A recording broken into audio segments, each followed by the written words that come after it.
Lord, salamat po sa araw na ito na aming pagtitipon sa kabawan ng aming mabuting asawa si Papa.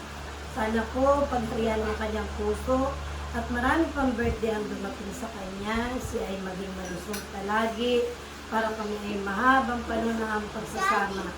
Ang aming pamilya na dumating dito, aming mga kapatid, pamangkin na nandito po, i-bless mo po sila. Salamat po sa kanilang pagdating na sila po ay safe sa daan.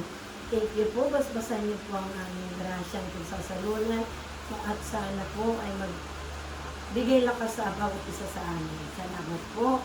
Sana marami pa pong birthday ang dumating sa aming Papa. Thank you. Yay!